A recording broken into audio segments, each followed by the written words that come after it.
There we go. That's it started. Blaine, you do the intros while I share this out. Well, hey, everybody, and welcome back to, I guess, the post show that we're going to be having for the premiere of the second episode of this lovely audio drama that we've got going on, Orchid Grove. And we're going to have the opportunity to speak not only to the creator, the producer, and everything else, but we're also going to be able to speak to the lady who gave us the opportunity to be able to, I guess, promote it and get it out, a little bit more of a distribution site with Mile High Radio and everything. And hey, I'd love to introduce you. Lynn, good to see you. Drew, let's go. So what do you think about what's going on at this moment? Who are you talking to? Both of you. Off to a great start. Drew should speak. I actually didn't expect it to have to jump on like that. So. Well, I'd like to take a minute just to make a public apology to Lynn, because we totally arsed up last week by not putting her in the cast chat. So she didn't see the link to join. So I want to apologise to you for that, because obviously you're a huge part of the show by playing Dr. Joe and for it being Mile High, which is your station that it's on. So I just want to apologise for that and give you the floor to talk about your character. I love how you talk for our step. I love that. Gets me out of a lot. No, actually, that's one of the things that I wanted to touch base on, is because Lynn does also play a character in this, and Dr. Joe apparently is someone that I get to play up against a lot that I didn't realize in the first little bit how often that was happening, and it's kind of freaking me out. So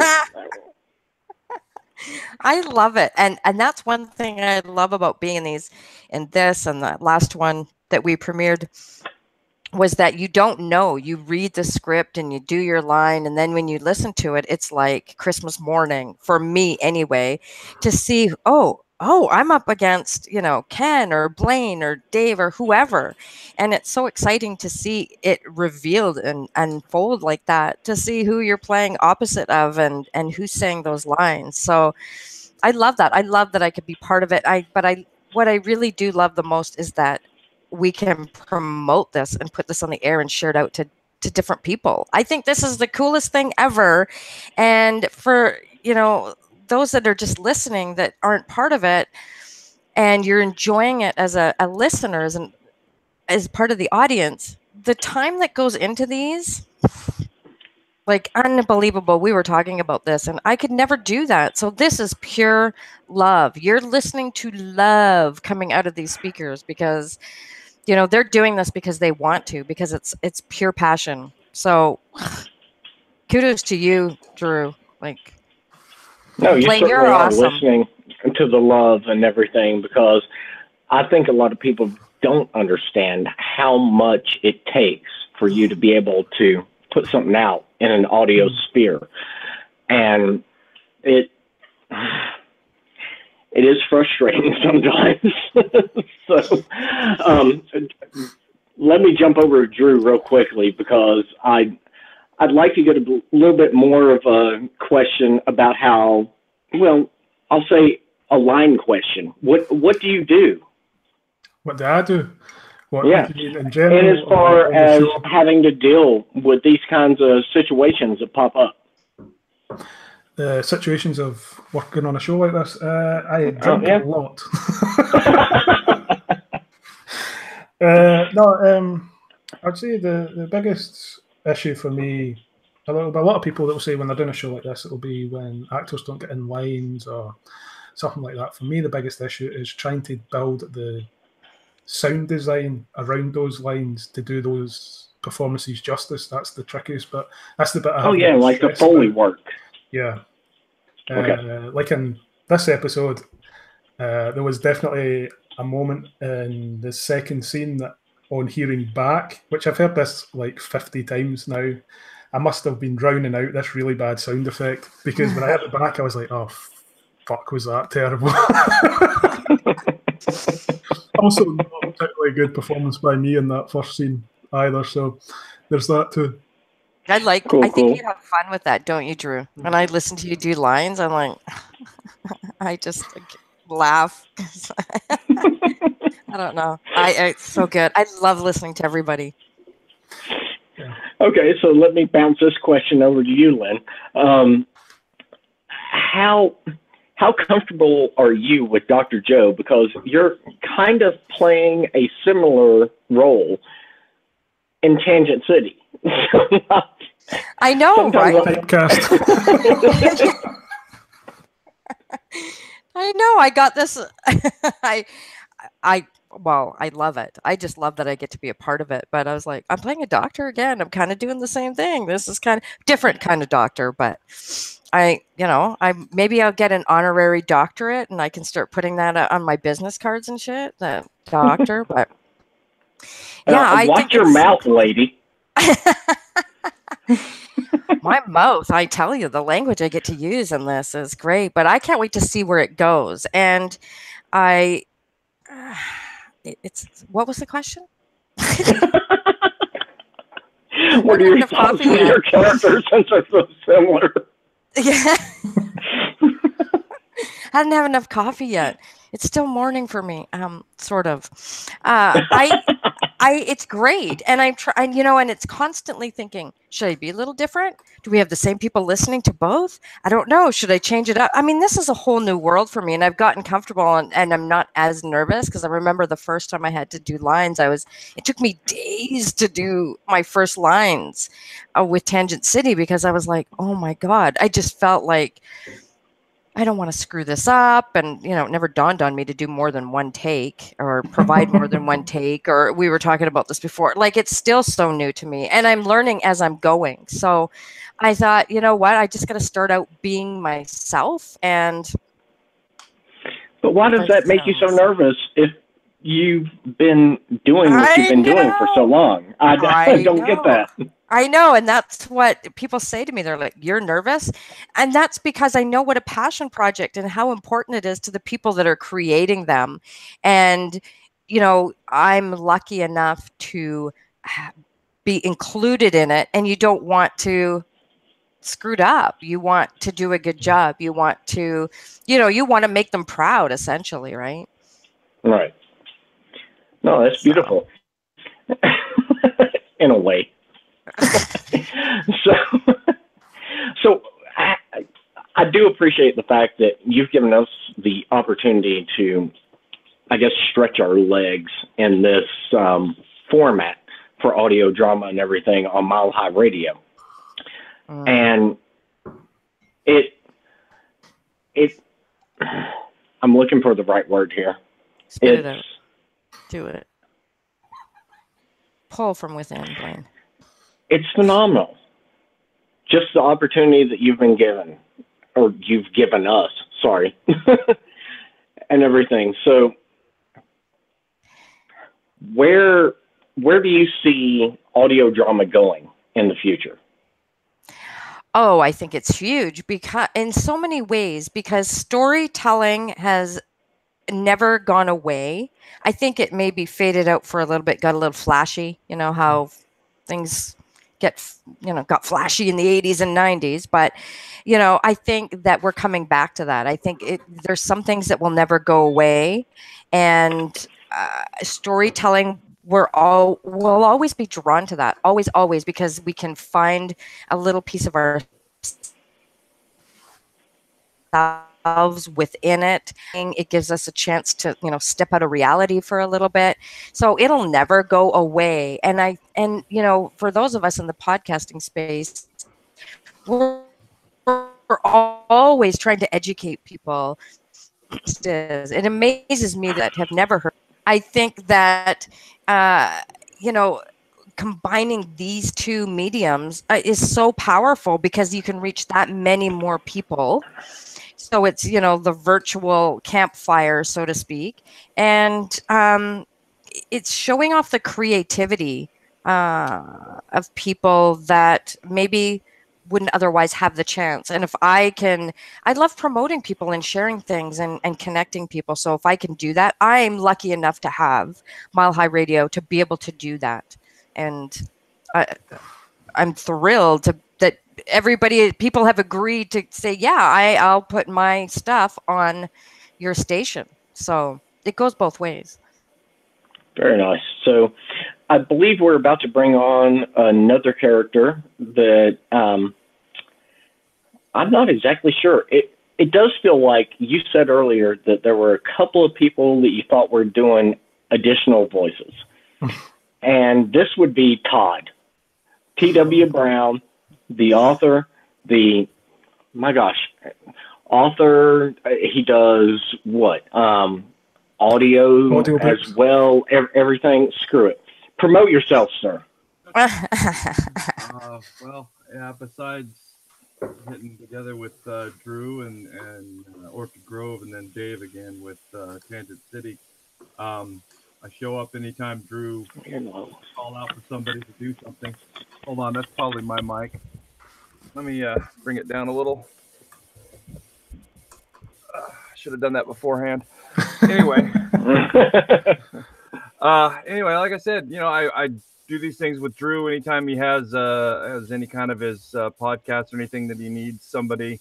I'm always happy to do that. And then I jump on with Dave for Mindhunter. We're dissecting the episodes there for Hollow 9. And then in between all that, I'm producing 2 or 3 audiobooks at a time. And probably in a couple of weeks, I'll be ready to start writing again. I had to take a break. I have not taken a break from writing since 2008. And it was time. Nice. So. Wow. So now stay busy. We'll get back to the beekeeping. Yeah, and there's that. Yeah. But how do you feel about what's been going on with your character and everything thus far? I feel a little bit like sort of jumping into that typecast thing as well, because I get to be the villain with Dave as well, and I'm good with that. I actually enjoy being a villain. When I was growing up, I was the one always cheering for the bad guys. I mean, I was a J.R. Ewing fan, the Four Horsemen back in the old. Oh dear Lord! I was all about the bad guys growing up. So DX. I mean, those were the people that I kind of rallied behind. So getting to be a villain is perhaps, the biggest thrill for me. So, and this episode was one that I just got to sit back, relax, and enjoy because I don't show up here. So I got to just kind of listen and be entertained and let the story pull me along. But you reference like crazy. Oh yeah, and I don't I don't dislike hearing that. So I do like the somewhat trepidatious fear that creeps into people's voice when they start talking about me. So, that always feels good. That's great. And I think we're about to bring on another gentleman. I believe it's Michael. Give me a minute. Oh, or it may not be. Get the hand signal. Actually, while we've got this moment, I actually have a question for Drew, because I know that we'll have a second season and everything else like that. So how much did you learn putting this one together? Because you've done a lot of things multimedia-wise, but I think this is the first time you've put together an audio drama. So what are you really taking forward that's going to make season 2 better and season 3? Because we always get better. No matter, I listened to some of the first books I narrated and I just cringed. So yeah, I would say what I'm learning from this one is time management skills are a lot more important than I thought they were. And I don't actually possess any. So yes, that is our curse. Definitely, I think the Foley work I've done myself rather than looking at any of the public domain royalty-free stuff is worked out better on the show so far. Probably that's something I'll do more of in season 2 as well. Also, making sure everyone has every single script before I start editing and things like that. That would be helpful. Actually, as far as Foley work, if you don't mind me jumping in, because you and I had a conversation a while back about the funniest thing that I'd ever heard was that you didn't record your own lines until the last second. Yeah. But then the fact that you were trying to find just the sound of that apple being bit. And it made me laugh after I went back and listened to it because I heard it in this episode. Yeah, that was, it took me, I was looking for hours for a good sound effect of someone biting an apple, and then I realised I had a bloody apple in my fruit bowl. So I just got that, bit it on camera, and that was it. That was like Dave eating in this episode too. Like that came awesome. off sounding so good. Yeah. Oh, yeah. I've added more scenes as it went along after I heard the clip of him eating, just because it was funny to get him to have to do it again. I like torturing him. Yeah, well, it was good. It was really good. I was like, wow, all these different sounds. There was a couple things I was like, whoa, you the man. We have So, Michael's out of joined curiosity, us. Michael's just joined us. was what I was about to say is Michael just joined us, so pardon my ignorance here. Who the heck do you play in this? This is so professional. He seems to be muted for some reason. Let me just see if I can fix it. Nope. We can't hear you. I'm glad. Is it just me that can't hear him? I can't. I can't hear him either. Right. No, I can't hear him either. He's not muted on this side, so. Maybe it's the. Oh, we can hear you now. Oh, wait. What was that? Okay. That works out. Headphones don't work. Yeah, I played Dylan Trebek. Nice. I was opposite of Dave in that diner scene. Cool. So what's your experience been with as far as dealing with Drew and everything? Because we all know he's kind of a goofy fella, but dealing with not only your character and trying to figure out production-wise and all this, how do you approach the way that you send in lines? How do you approach the character? Just whatever. Well, I took the backstory that he gave me, and I just feel what he would say in the situation. Then I usually give about 2 or 3 to 4 different lines of the same line in different ways, and I let him choose what he wants. Nice. So when you have to question those lines, though, do you improvise them?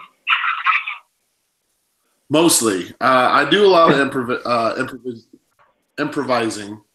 And another show I'm in here locally in Texas. So I do play off of that a lot. Oh, wow. You're down in Texas. Whereabouts? Actually, Fort Worth. Cool. So where can people just like find you other than this lovely town of Orchid Grove or anything? I do live performances around town. My next one probably be in November. I also do audition for a lot of animation here, being it's a big animation capital for like Funimation, Sentai films, and stuff like that. Cool. So let's take a step back then to your character. What do you think's going to happen here shortly for that? Well, I'm glad I didn't go where I was supposed to go, but because I think I would have been stabbed to death. So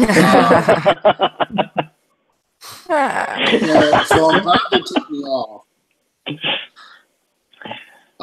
But I'm interested to see where he goes as a character, because he has a very deep and rich past, which I don't know if I should say, but it is very interesting.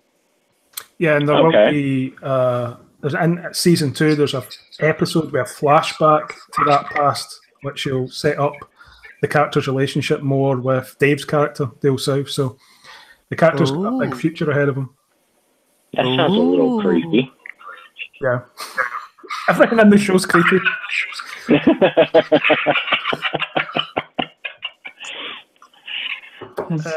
CJ's now joined us. So, please introduce CJ, Drew. Yeah, Drew, introduce me.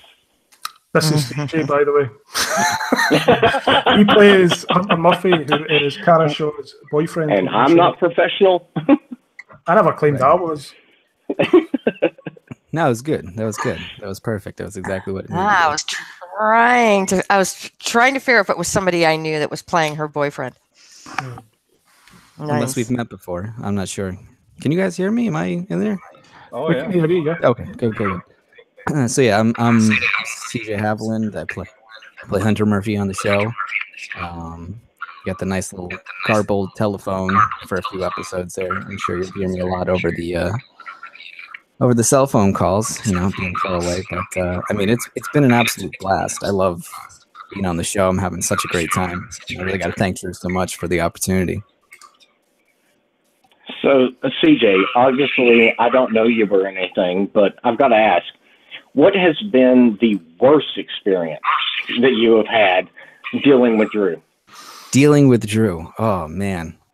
The worst experience, it's that accent. Just getting over that accent. It's just hard. No, I'm just kidding. Probably just getting the scripts, like you said. Getting those scripts. It's we have a Facebook message all together, and those scripts just get lost, man. It's like 40, 50 people in those Facebook groups, and Oh yeah, you get the bam, bam, bam, bam, Yeah. bam. and then Very it much goes so. right up the list. You have no idea where it went to. Right. But that's probably the worst of it, really. Yeah. Otherwise, So it's where do pretty you good. see your character moving? I mean, I know some stuff, so I'm gonna keep it to myself. Oh, come on. But no spoilers here. No spoilers. But A little hint, at least. Come on.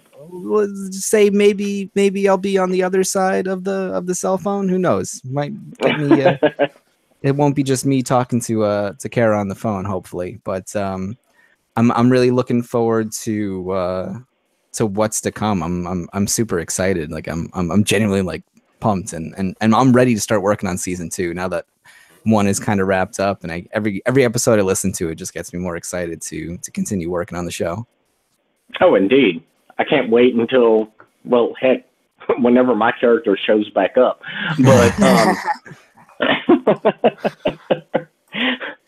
But, honestly, I guess, CJ, I'm kind of a little bit more curious because your character just shows up as this bit piece right there at the end.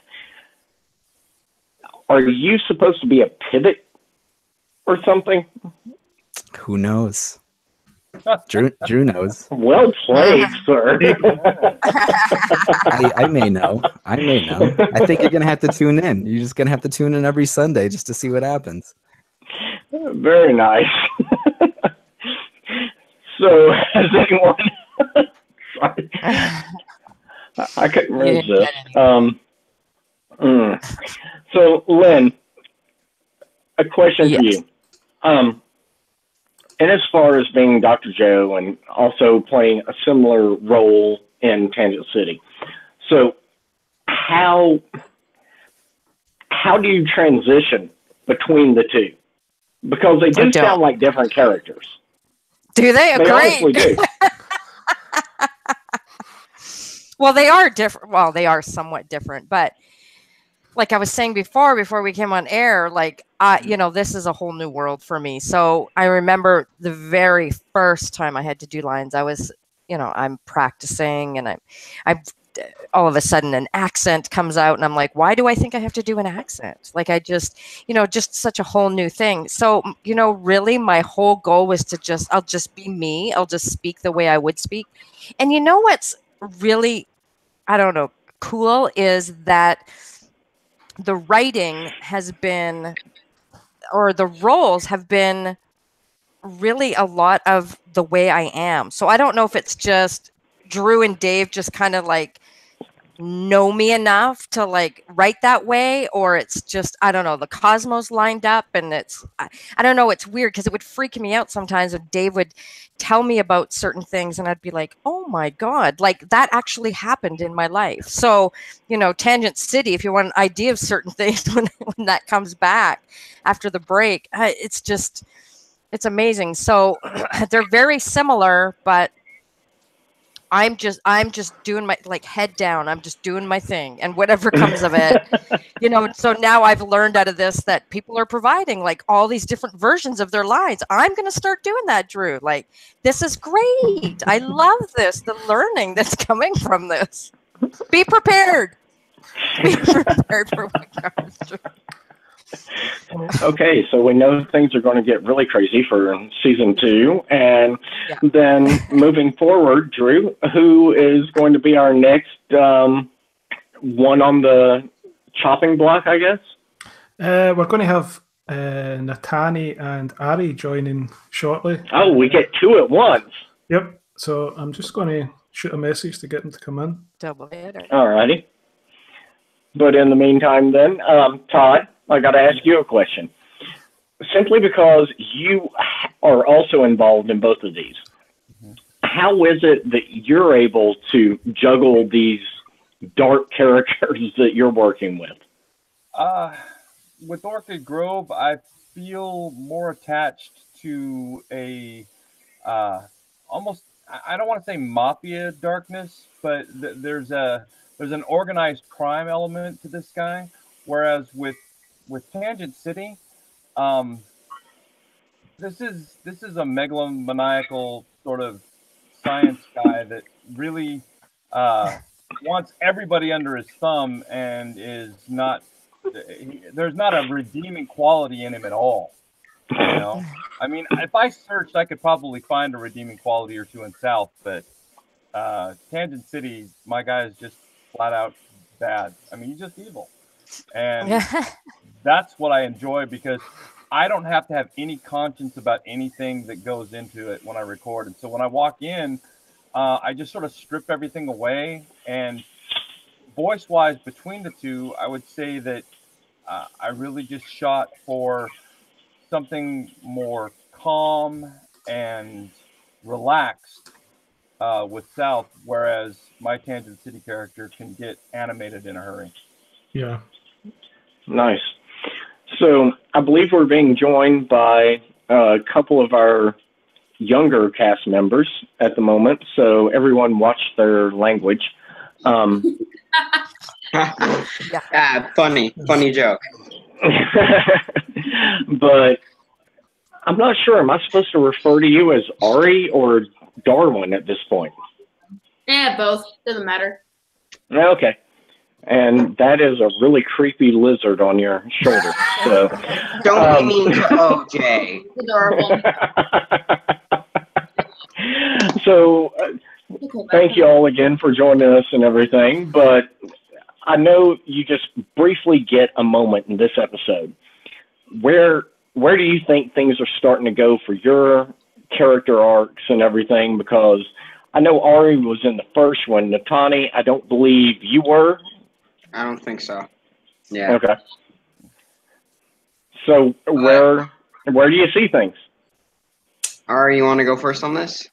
No, you go first, Natani. No, I'll let you go first. I don't have an answer. Go first. I think that's code for neither of them. No. Okay, well, it's been nice talking to you guys. We'll catch you in a bit.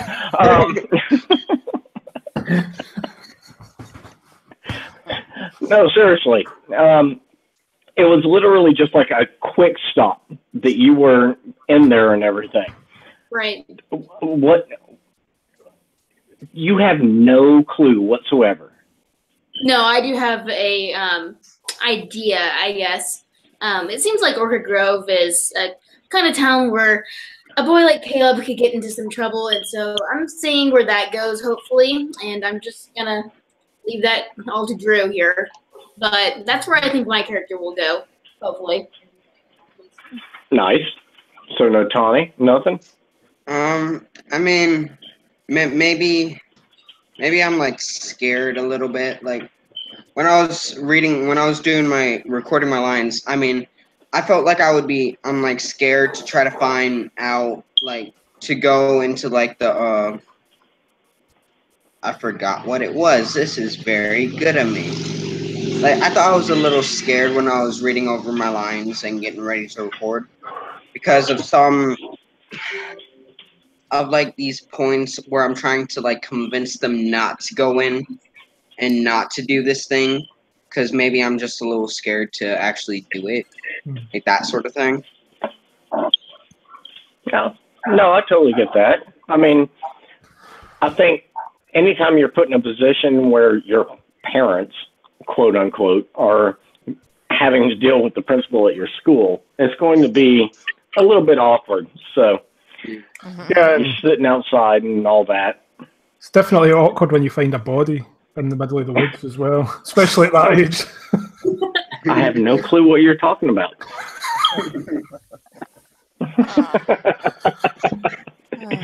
Spoiler alert. Going in with the spoilers, Drake. I applaud you. This is worse than the time they live on Kansas City. So, Ari, since I do know you a little bit more than Notani, I gotta ask, how comfortable are you in this role so far versus you being the evil freakazoid that you are in the other? In Tangent City. Yes. I'm still very comfortable with both roles. Caleb is a little bit more distant for me, but hopefully I will like get to know him better and portray him as an accurate psychopath later. That's a great kid. I love him to death. But okay, let's jump over real quickly back to Drew, and we'll get Michael in here in a second. And in all honesty, it frightens me sometimes how short these episodes are. And I don't think Michael's character has really come out. So it's something that I guess in my mind I'm going, where, what? And I apologize, Drew. I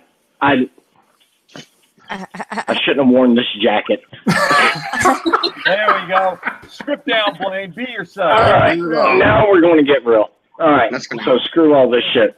Just be No, Blaine. Michael, honestly, I don't know you for shit. So let's get to know one another for just a little bit.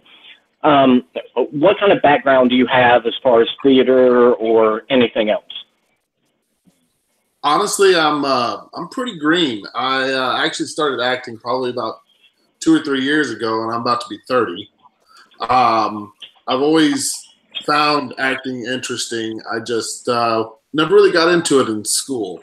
But I've been taking professional classes with actors here and around, directors, and I really enjoy it. Nice. So, I mean, I'm going to ask you a question that's going to sound really bad, but it's just because of the echo that I'm hearing in my headphones. Are you in the bathroom? No, my studio is actually right here, and it's all padded, but that's why I tried to use my headphones, but it wasn't working. No, I gotcha. That's funny. So, Drew, what kind of commentary would you have about any of the people that are not only on this chat as far as their characters or their performances or anything like that? I'd say Michael's character going forward becomes really quite predominant, and a lot of the scenes becomes far more important to the South storyline in the show. He has a couple of fun scenes. Oh, the Mr. South, yeah. Yeah, with Todd. There's a couple of cool scenes with Todd coming up. So that's awesome. The kids' roles expand quite a bit as well.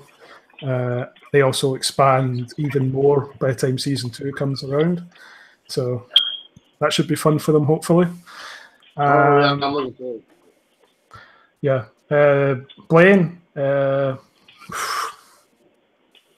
possibly killed off. I don't know.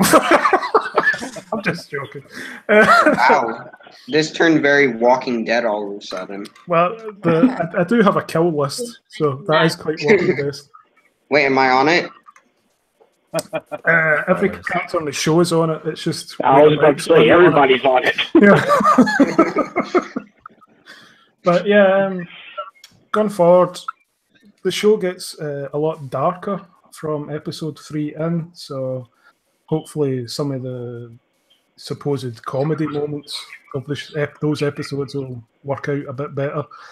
That's always the worry, because sometimes I find stuff funny that is insanely dark and really offends people, so it's hit or miss. So if I can jump over to Lynn again for just a second, I mean, what's been your experience not only with dealing with this, I guess, as far as the acting part, but do you notice any jump in what's going on with Mile High or anything because of the content that they're providing? There definitely is. I was looking at numbers, while it was playing. I was looking at who was listening to the pre-show, and there definitely is. And it just goes to show that people, really like this story aspect, and people spend so much time online. They really do. I mean, it's so different now how things are consumed with, we have things like, Netflix and now the YouTube Red and all these different ways to consume things. There definitely is a jump, and I like that we can provide that. And, we jump a few hundred when we can, in listeners, when we can have these. So that just goes to show that people are wanting something different. People are always looking for something new, and stories do bring people together. So and people like, the mystery thing is always high for people. And that's what it has been with Tangent City and now with Orchid Grove. People like that. Nice. So I guess moving forward, are you looking at other things that you could possibly bring on just in that same genre or anything? Oh, yeah. I mean, I would like to do like a live, and we've been talking about this, is sort of like a book club, but on the radio. So like live, so we could do like an author read or things like that. So anybody that, any authors that want to do that can maybe, and have that on the radio so people can be part of it. People love doing that. I've got a title or 30 if you're interested. Oh yeah, that's something that we want to do, just to show the vast, the creativity that's possible with podcasts. It's not just one person talking. It's not just somebody interviewing somebody. It blows my mind what's out there. And even though I've been in this world for, about 9 years, there's so much more that I don't know that I do learn, and it changes. The landscape changes all the time. So I love that I can be surrounded by all of this, so I can keep on top of it and I can share. And yeah, I love it. So anybody has any ideas, anybody ever that's part of this or Tangent City that is involved in something, hey, like, get in touch with me, and we'd love to promote, indie musicians and anything like that. That's really what Mile High is about, is to support the creativity that's out there. I think I'll be you sending look so an email different your without way. your headphones. That was a good phone call. Ah. Now what? Technical difficulties. We lost Blaine. Totally. And he's gone. Yeah, we lost And Blaine. he's It's always fun when the Aw. host leaves first. he got off. He just decided, that's it. I'm through with all of you. Yeah, I forgot. I forgot to say I was killing them off on this show. Yeah. Well, then this gives me a chance to throw a question Drew's direction while we're waiting for our host to return. So Drew, what went into your process for casting? I mean, I know that a lot of it is people that you know and that people you've worked with in different things, but you had to have some ideas because you went outside the group also, but you also had to have some ideas as you were developing these characters. So what was your casting process like? The casting process was interesting. This show started off as a television show concept back about 15 years ago. It was actually going through the process at the BBC to actually getting developed, and then there was a regime change, so it got canned. So when it came to doing the audio drama, I took the characters that I already had in that, and in a lot of cases I modified them to make them fit people I knew that I wanted to be a part of the project. So like Dave's character was probably quite different in that original concept. A lot more kind of one-dimensional, more just your standard villain of the week type TV character. And in this show, I wanted to give him some fun lines, some fun stuff to play with, and maybe a pretty decent arc for his character personality-wise. So, sorry about that. Unprofessional again. So, yeah, so things like that. Lynn tailored her character to be something I thought would be fun for her to play because it's the kind of person she dislikes on podcasts. So I thought a kind of bitchy person that is possibly giving advice on things that they aren't particularly or shouldn't particularly be given advice on. I thought that would be fun for her to play because it's quite funny. Todd's character, the first person I actually thought of for that character was Todd, which doesn't mean I think he's a gangster. It just means I thought he had a really good voice for it. And a lot of the other characters, people auditioned. So CJ auditioned, Michael auditioned, and they were by far the best people auditioning. So thank you. They got the parts, yeah. In fact, CJ's part was a lot smaller than it's going to be until he auditioned. So look, it finally showed back up. Oh, there he is. I have no clue what happened, and I do apologize. Okay, we just sort of rolled around while we waited. Oh, sounds like the Hafer. Yeah, pretty much. We just didn't take 3 hours to do it this time. Before I throw it back to Blaine and let him resume his role, I did have a question for Lynn, and that is, you're the one that's selecting content for Mile High. So what goes into your process? I mean, there's got to be more people out there with dramas than just Dave and Drew. So what is the process you go through to decide what you're going to put on? Well, definitely we want quality, and these have both been definite quality. I mean, we can hear it in the way that it's done and how it's promoted, and it really comes through in how they approach it and dealing with all the characters, and we know how much time goes into all of this. It's crazy. It's crazy how much time goes into it. I mean, even more than I thought. So it's really something that I think people would enjoy. I see what's sort of out there, what people gravitate towards. And, I'm not one of those people that everything has to sound perfect in terms of a regular podcast. But I think when it comes to something like this, you definitely want it to be a bit more polished. And these have been, for sure. But I know the way Drew is, and I know the way Dave is. So I know what they're going to bring to the table, and how perfectionist they are. So I know it's going to be good. So moving forward, those that I don't know as well, definitely I'll have to listen to it. But we get emails all the time from people that want to, that want to have their content on Mile High. And it's really just, is it something that I'm seeing out there that people are wanting? This is what people want as stories. So if it's interesting, and in audio drama terms, if it's got a good sound to it. You have to be able to listen to the characters. We can be forgiving a little bit on regular podcasts.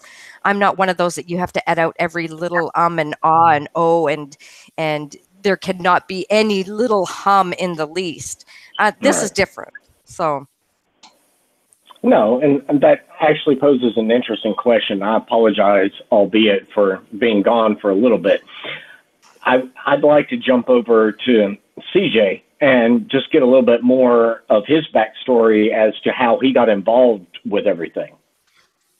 Yeah, I mean, it was definitely it was a very seamless process. I got to say that. So I run or I co-host a podcast called the General Failure Podcast, a little shameless plug. And we became buddies with another podcast, the Strength Podcast, who are all a part of this online community, the Terra Firma online community. And they kind of invited us into it after we guested on their show, and they guested on our show. And we became really good friends with them online. We're on the East Coast, they're on the West Coast. It was an interesting experience, but they invited us into this community.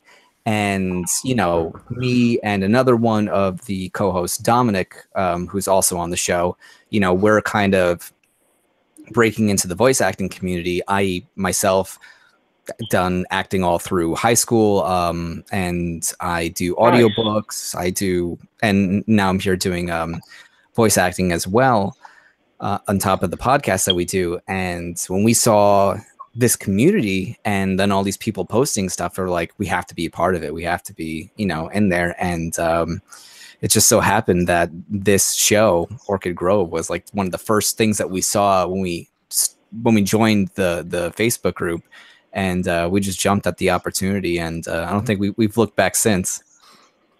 Very cool. And I apologize, Drew. I wasn't trying to take the air out of your sails or anything right there, because I know you were trying to pick up while I was gone. Where were you going with things? No clue. He was talking about me. Go back to talking about me. I like it. No, I'm sorry. Oh, good Lord. If Ari was interested and Natania interested in writing and doing an audio drama themselves, aiming at their own age group type thing, because you don't really see many aimed at for kids.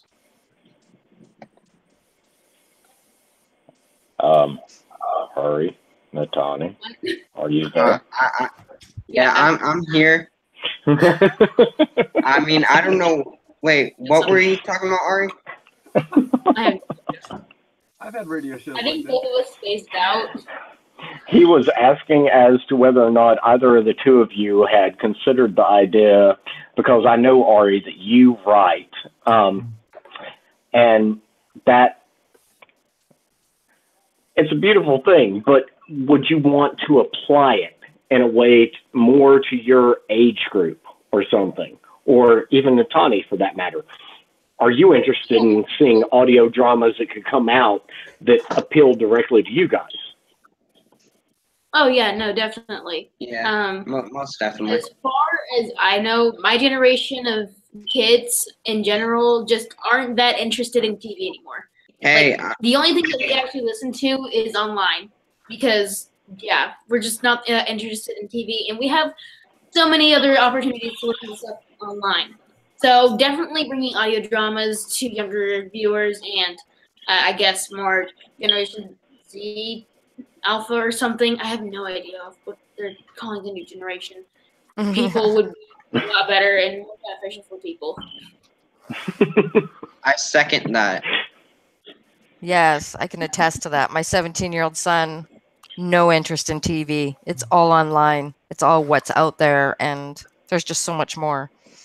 Oh, wow. That's the same with my 20-plus sons. It's when they're here, they've got their phones and they're watching different things on that, on YouTube. Regular television has almost no interest for them. Yeah, because a lot of YouTubers do a whole lot better at entertaining children than a lot of TV shows. Because let's be honest here, a lot of TV shows currently, whether they're animated or just sitcoms, are just bad. They're literally meaningless fluff. Hey, God, what we about had Rick and 12 Morty? channels. Actually, I would like to just kind of like coattail on what Ari had to say is, yeah, TV has kind of lost its edge, in my opinion.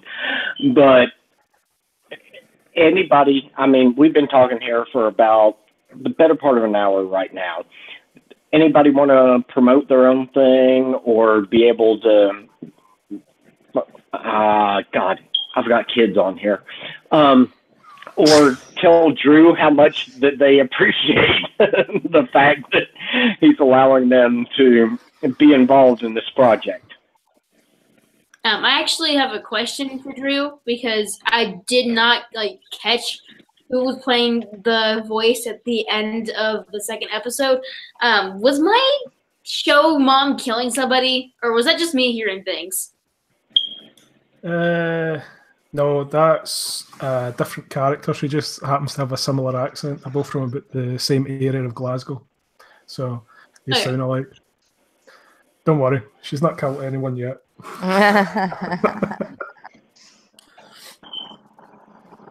What I want to know is Lynn just like the other side of this?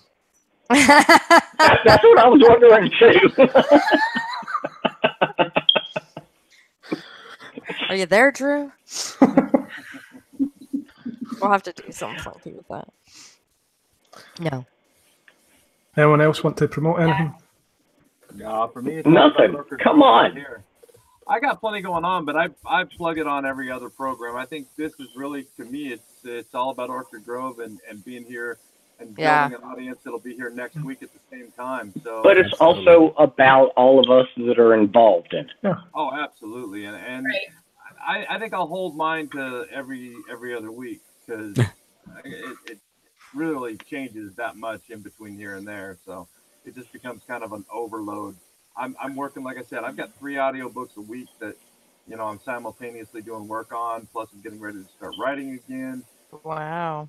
And for me, it's this Sundays at noon when the show starts, it's really just a chance for me to push all that aside and really kind of sink into this show, which I think Drew's done an amazing job on. And I think everybody that's put voices together has done fantastic.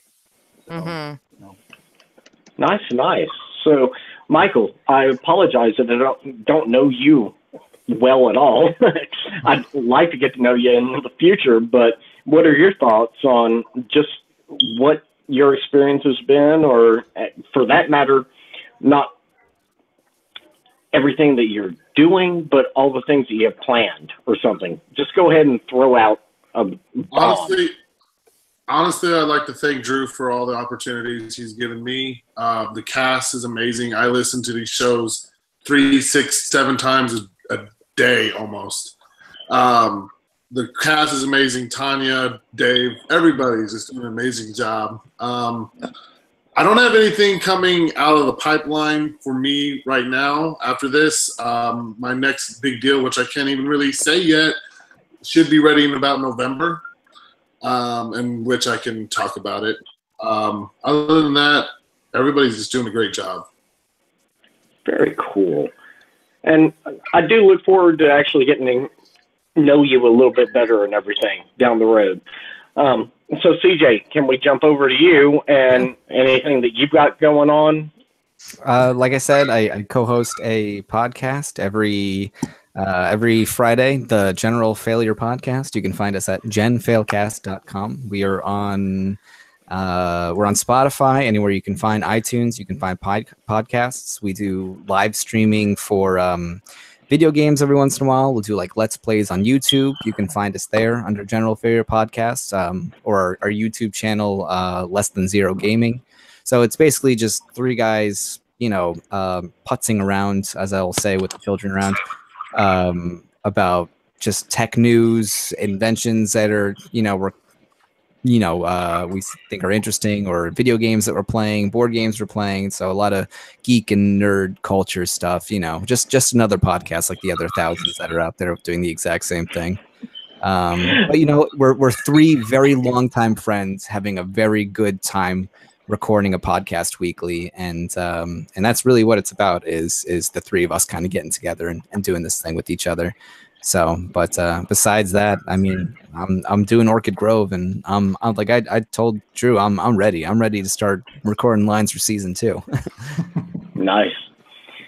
So, Notane, I apologize. I don't know much at all about you. What else do you do? Well, I can't sing. Well, I can. I just need to actually put in the work to sing. I can, if you can give me something to do, like a dance, I can probably get it down, probably maybe in 2 weeks or so. My passion is really just acting and entertaining. And especially for this, I would eventually like to get into like both live acting and also animation and voice acting. And so thank you, Drew. Thank you for giving me this opportunity to actually do this. And I think the show's amazing. I think it's gonna go places, like huge places. Hopefully like Phoenix, right, in Japan, it's gonna turn into a musical. Even though I don't think it's the right shopping it around. But yeah, I'm just here. I'm 12. So I'm in. Love it. Good job. So I guess this is pretty much the tail end of everything. Drew, if you want to tell me or anybody else just whatever off, I'd be more than happy to let you take the reins and we go from there. Well, I'd just like to thank everyone for taking part in the post show and for taking part in the show. It's always an honour to edit your lines into the show, even yours, Blaine.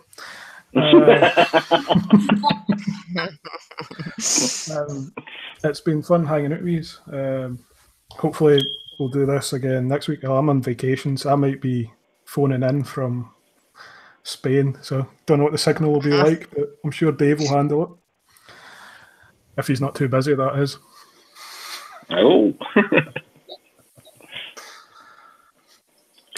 Well, everybody, thank you so much for hanging out with us, and I appreciate you joining me and Drew for this call for the post show and everything. And you know, I think it speaks volumes to what the Terra Firma Artists Union is, that we have this cohesiveness, this family feel, and I just love the fact that we can all get together for silly things like this, or even big projects like what Drew has put together, to try to get it out there, because, hey, when you're creative, you got to find a way to get it out there. Yeah. I appreciate it.